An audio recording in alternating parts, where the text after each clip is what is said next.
Open your cerebral cortex and shift your lobes into upper beta phase, because you are going to have Bitcoin knowledge transmitted directly into your vestibulocochlear. Your host at Bitcoin Knowledge is Trace Mayer, an early Bitcoin advocate since it cost $0.25, but this is not intended to be investment advice. A doctor of jurisprudence, but this is definitely not legal advice. And an investor in core cryptocurrency infrastructure, including Armory, BitPay, Kraken, and Nitagio, but this is not a recommendation of those services. Here, you get fed via direct mind download with pure and free Bitcoin knowledge. Welcome back to the Bitcoin Knowledge Podcast. We have a tremendous interview with Rodolfo Novak. He's the CEO and founder of Coinkite. Welcome to the podcast, Rodolfo. Thanks for having me here, Tracy. Yeah, so when did you first learn about Bitcoin? Like, how'd you get involved in this community? I heard about it in 2011. My current co-founder, Peter, bumped into the paper, and we were sort of amazed by this thing. And they made us build a BTCLook.com. It was that crazy blockchain explorer that had lots of bubbles for you to explore. And then, once you kind of go into the Bitcoin rabbit hole, you just never come out. And so now you're working on Coinkite. What exactly do you do at Coinkite? We are one of the largest Bitcoin API and wallet providers. We now process about $100 million every quarter, I think. I think it was 360,000 Bitcoins in the last month. Wow. In the last month, actually. That's pretty decent amount. I'm losing track of the numbers here, because we're just like, things are just growing so fast. And we've been in the Bitcoin space since 2013. I mean, it's 2 years old company. We're just never on the news because we don't lose people's monies. Oh man, if only we could have more companies like that in the space. How do you manage to not lose people's money? I think we come from a slightly different background, right, than most Bitcoin startups. My co-founder actually built so if you fly in the US between states, the dot in the radar, okay, in every single flight in the States, the last point of redundancy goes through a box that my co-founder wrote for Lockheed Martin. Oh, okay. So you're talking about the radar that ATC uses, or Exactly. the radar that because I think some of the individual planes that actually have their own traffic awareness systems. No, also, but you're talking about for control. ATC. Okay, yeah, for this control. is for control. Yeah, between states. So when you lose one spot, you go to the next. There's a blind spot there in between, and this is the system that handles that. Oh, interesting. I actually I toured a TRACON facility in Southern California where they had, I think, 65 controllers on duty all at once. They're handling all the air traffic control for Southern California. There you go. It's very interesting just how conscious they are when it comes to security. Like, I had to have a background check done on me like 2 or 3 weeks before I actually went to the facility. When I went into the facility, we're talking like, there was an armed Marine, like, making sure that I wasn't bringing anything in with me. It's actually on a Marine base. So, I mean, I had to get onto the Marine base, and then I had to get over to the facility. And all of this is because, I mean, you're talking about your co-founder built a piece of the puzzle that is critical for national security, that's critical for defense of the borders, things of this nature. I mean, there's really not any margin for error that's taken when we're dealing with these types of systems, right? Exactly. And when we started building our terminals, we couldn't find a wallet that we could trust to make the payment transactions go through. So we built Coinkite.com, which became our actual focus. We decided to just leverage all the tech that we built for ourselves and provide that to others as an API or as a consumer wallet. Now, what do you mean by that? Because, I mean, for those that don't really kind of understand, Armory and Coinkite are in very similar spots here, serving similar types of clients. What do you mean by you couldn't find a wallet that could craft the transaction the way that I guess you wanted to craft it? There are two problems, right? One is how to secure a transaction that has to be handled by a server just because of the other problem, which is scale, right? So if you're trying to process thousands and thousands of Bitcoins in very short time frames for, all kinds of customers, from exchanges to remittance to, individual people who just hold a lot of coins, you have to have a system that scales, right? And for that, you need servers. Now, the issue is a lot of Bitcoin companies don't use what's called an HSM, right? It's a hardware security module. That's kind of like a black box that does nothing but sign and generate keys. Okay, it does nothing else. It's almost like an unhackable piece of hardware, right? I mean, nothing is impossible, but it's practically impossible to hack an HSM. Yeah, well, and I know that, with some of the HSMs we have working with Armory, if you do try to hack them or hack the physical side of it, they'll self-destruct. Exactly. They commit hardware suicide. Yeah, exactly. they like straight out of James Bond. Exactly. I mean, it's kind of like, we call it's an inverse bomb, right? Like the thing just self-destructs. And the thing is, when we started out, you couldn't find an HSM in the market, there's essentially two largest players in the world for HSMs. Neither of them could do Bitcoin transactions because they couldn't support the Bitcoin curve natively. So we couldn't do that in the scale that we needed. So we went out and, with the skill set that my team has, we actually built one. And then we built a few. And they all work in parallel in different locations to securely transact Bitcoin. And that's sort of the back end of Coinkite. We actually built our own wallet from scratch. So we actually don't depend on other companies' technology to transact. That's why we have such a good uptime. I mean, it's been like 2 years. And, if we were down for 10 minutes in total is a lot. Right. What are you seeing in terms of Bitcoin adoption? Like, where do you think it's going? It's happening, right? I mean, especially in the P2P space. I mean, we're looking at the volumes through our system, especially because we can see that they're just growing astonishingly. I mean, we've grown, I think, 300% in the last couple months. I mean, it's just insane. Now, are these number of users, number of Bitcoins being processed, like everything? Dollar value amounts? Pretty much just across the board. Like That's your right. business is 3 times as large as it was. Exactly. The volume especially has grown even faster than that, right? So I'm looking here. We did 360,000 Bitcoins in the last 30 days. That's if the price was supposed to be what it's supposed to be today, if it wasn't for the block size drama, we would be seeing $100 million on that. Do you think it's the block size drama, or is it some of the drama queens, or? No, I think the issue is that everybody needs to cool down, and you should all just cool down with a lot of patience, take the time that it takes to make the decisions that need to be made in consensus. What do you mean by that? Like, what do you mean making the decisions in consensus? Because Mike Hearn and Gavin Andreessen, they've gone and launched Bitcoin XT. It could potentially fork the network. I mean, what do you mean by in consensus? So I'm not too concerned about forks. That's personal. I think that the network will rectify itself and everything will be fine.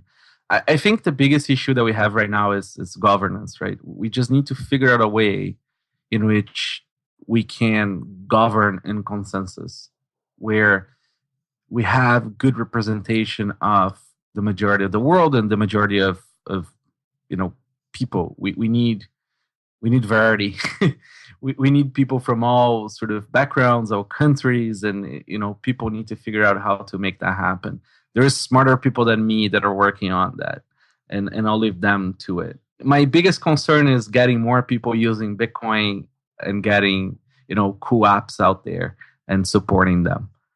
Well, what are we looking at coming out of Coinkite in the next year? What should we be expecting from you guys? So last year we launched essentially the most flexible multisig system out there. where you can do M out of 15 in any combination, and you can generate any or all private keys offline or use ledgers or your servers. We decided to build an ultra flexible system. The imagination is your limit. And then we wrapped all of our systems into an API, right? So you can build anything that we can build with our API. You could even create a Coinkite competitor. Well, speaking of that, I actually I like the idea of having lots of different versions of the software out there, lots of different implementations of it. I've had Eric Lombroso, CEO of Cypherx, on here because he's built mSigna, which does some multisig. Mm-hmm. And, obviously I'm associated with Armory. You guys are with Coinkite. I think that the attack surface, or at least the attack vectors, could be greatly made a lot more secure if somebody's using like a multisig address where they're generating the keys offline in these multiple different software implementations. I mean, what do you think about that? Oh, I think that's the best way of mitigating risk, right? It's all about removing single points of failure, right? So if you are actually using other systems to handle some of the cryptography, you're just creating even harder space for attackers to come. One of our users actually uses Armory Lockbox to generate Coinkite keys.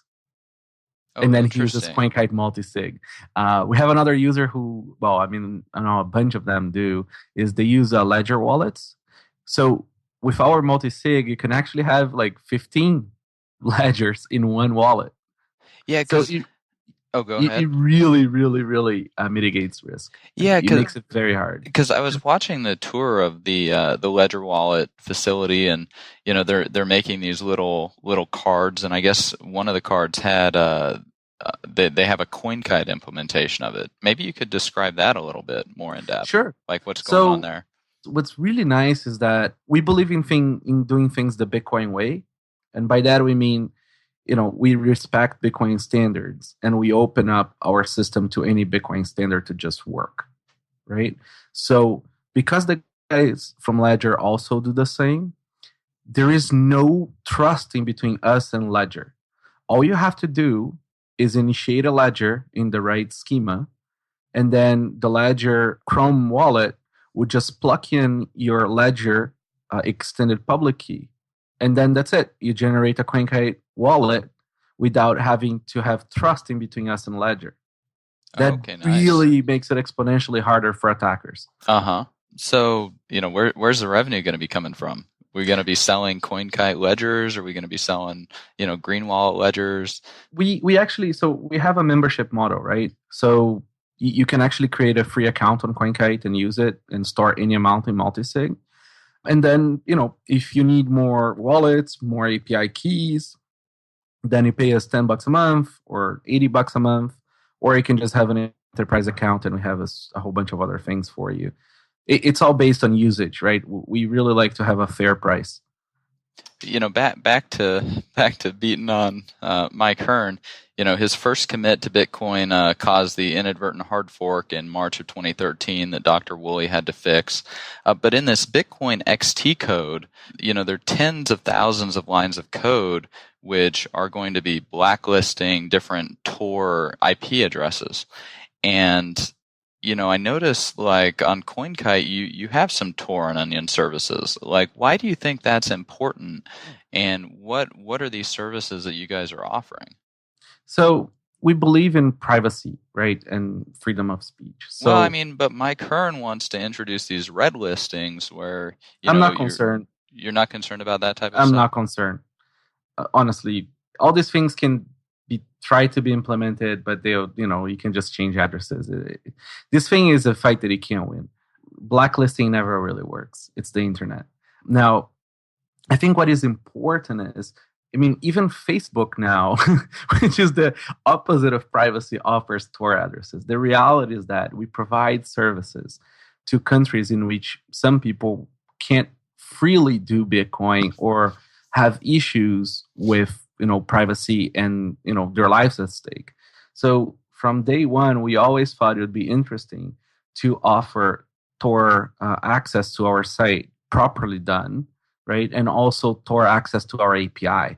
So you can essentially do anything you do on Coinkite.com, you can do with our onion address. Another very nice thing is that you bypass Cloudflare if you use onion address.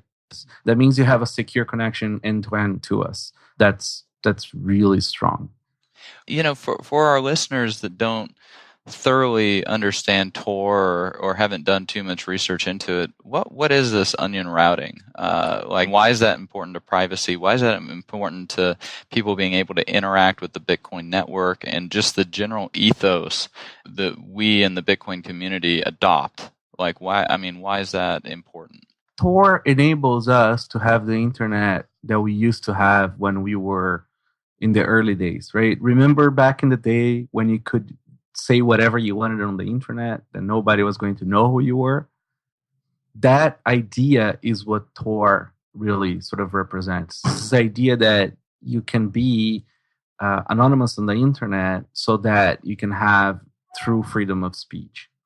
It's not about illegal things. It's about enabling people to have privacy. And it's widely used by law enforcement and journalists and the military, right? Because it helps protect the privacy of people in these sensitive locations. Exactly. I mean, there's a lot of people in the world who are in countries that have a lot of censorship and in their internet. They just can't fully participate in the world's discussion, right? And that's what Tor enables them to do. When we're talking about new people participating in the world's discussion, what about these billions of people that are going to be coming online through their smartphone devices? What role do you see Coinkite playing with these billions and millions of people? So we already have a lot of customers from countries where people use smartphones and never really use the computer to access Coinkite. Right now, we do have a nice web interface that works on phones. We do have apps on the pipeline as well. And one thing it was always was sort of like a pet passion of mine. It was to have SMS as a possibility to transact funds, right? So since the early days, we always sort of let people send money via SMS. So send Bitcoin via SMS to each other using Coinkite at any other wallet. So you could just withdraw to any address you wanted. I mean, the inclusion that these people have into the financial world it's amazing, right? I mean, you're going to have people who are in refugee camps who are not allowed to have an economy within it, being able to transact and to have income and to escape the poverty of their geographical location through participating in the world economy. I think that's a huge thing. Well, and these refugee camps is really kind of astounding. Some of them, are 5 generations they've been there, and yet they don't really have any economic freedoms. They're the boss of the refugee camp, engages in graft and decides how the budgets are spent, and they're just stuck in this stateless existence and then not able to participate or interact or travel or anything like that, right? I mean, you're talking about helping these types of people? Exactly. These people would have access to the world's economy, right? That's the dream. That's what everybody wants is to be able to, partake in the world's economy. It's to be able to have a bank account and be able to take loans and to be able to repay those loans and grow their businesses and, and have a decent life. Yeah, be able to make a better future for them, for their children, for the people they interact with. All that's, very, it gives people a lot of hope. So, what are you most optimistic about, as we look out 5, 10, 15 years, not necessarily just with Bitcoin, but just with the internet in general? I mean, you're already somebody shaping the future with Coinkite, one of our largest Bitcoin companies. What are you most optimistic about looking out into the future? I think a paradigm has shifted, right? I think we've figured out a way to transact human to human in scale, regardless of location, right? We used to have that when we were nomad tribes, and we would sort of carry our shells with us and exchange them. Commerce is just it's a human expression, right? And now that Bitcoin happened, we can do that in a scale that was never foreseen, and the world is going to change fundamentally because of that.